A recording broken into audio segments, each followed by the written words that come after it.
So I'm going to speak on a particular topic, circularity in the production of sustainable concrete by unlocking the potential of green materials.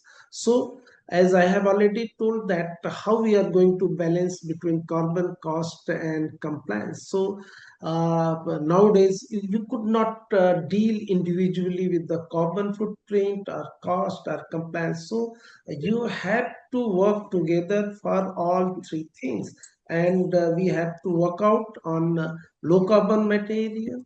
Maybe upfront cost may be little bit higher, but if you look into the life cycle cost analysis, it should have been better prospects, and particularly if you look into the compliance side, etc. So we should look into the durability and other important indicators where we can look forward. Quickly, I would like to go with that, how we are going to achieve sustainability and circularity in construction. So definitely we have to look forward for a sustainable design. Definitely we have to go for the eco-friendly materials.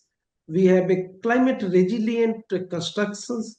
You know that if you have a 4-5 climatic zone, and we have to work for those area, we look for a durability. Also, we look into the indoor environmental quality and waste reductions. Not only waste reductions, we have to utilize the waste, and we have to look for a AI powered system where we look to put a sensor, etc. If we are not using any area, it should have a no requirement of electricity or water or air. So, and not all, we have to look forward for the energy efficiency. So or we have to integrate whole life cycle carbon resilience and resource efficiency. And why there is a problem? Definitely because people are less educated about sustainability and circularity in constructions. We government have an inadequate strategy. Initial cost may be high, and not been that we have been practicing for a longer period with the same material. So we have been ignorance with the essence of sustainable practices. And definitely government is trying, but it is not pressurizing to every individual or executing agencies, not only public but as well as to the private. So that are being look forward for that. Let's what we are been working for these things. So let's if you, I'm just trying to give how trends are going. So just 2 years back, if you look into that, we have already introduced several newer materials. If you look into the SCM, if you look forward, there is a cement free geopolymer, alkali activated concrete binders, MGO based binder, and a lot of that CND waste, steel slag, as well as copper slag and other that waste material into the construction field. And if you look into that last year, that a lot of policy changes has occurred, including that new policies for CND waste and waste utilizations, and also a lot of stricter environmental regulations has been implemented.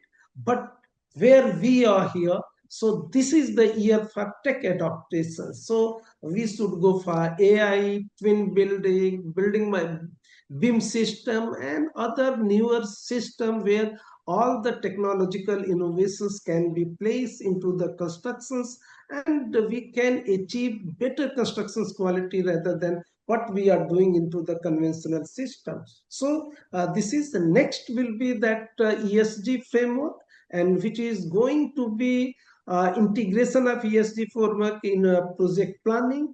And that what our goal our country is looking forward, carbon neutrality in year 2028, achieving carbon neutrality in new projects, and circular economy, what we are talking about that, then 2029. And we should look forward what country's requirement and looking forward for Viksit Bharat, etc. If we cannot be applied all in mainstreaming sustainable practices, we may be going to leave that, or we have to be little bit behind to our achievement. So if you look into the numbers, why that we are talking about circularity, why we are talking about sustainability and eco-friendly materials, that if you look into that, only I'm talking about the two, cement and steel, both are been using huge quantity of raw materials and generating a lot of carbon dioxide into the atmosphere. If you look into the cement, which produces about per ton of cement about 0.85 to zero point 0.9 ton of carbon dioxide into the atmosphere. Also, that production is increasing. If you look into the India in year 2023-24, it was about 425 million tons, and which is expected to reach by 550 million tons of 2030. Similarly, steel is about 148.8 million tons and expected to reach 300 million tons by 2030. And both the material produces a very high that carbon dioxide and energy intensive material. Why not we look forward to that waste which can be converted into the resource material, that may be a CND waste, or fly ash, or steel slag, or lime sludge, or fluorogypsum and phosphogypsum, and all those things we have to look and utilize into the constructions field to achieve our sustainable practices rather than looking forward to that. There is a lot of challenges. Still, issues and challenges are there, but we have to come out with those challenges and look forward for a newer material, newer practices, newer system, so that we can use those waste material into the construction practices. What will be the constructions ways and how we are going ahead with that? So, and what are the built environment will be the futuristic? So we have to look for a sustainable or lean construction. Are we look into the prefab construction, carbon reductions tools, circular construction, and beam twin modelings, and etc. We have to look into that, and we have to look overall system so that we can not only reduce the CO2 emissions, but we should look forward for a better structural system. So let's say the CBRI has worked primarily on that alternative to the cement, that is a geopolymer or alkali activated binder. So we have constructed a different buildings component and building also, as well as to the road sector. So we have made a geopolymer concrete road in CBRI, first demonstration road, then we made at Dadri and different part of the country. So hello. So these are the things where we have to look, and we look forward that we should have a that cement free construction system.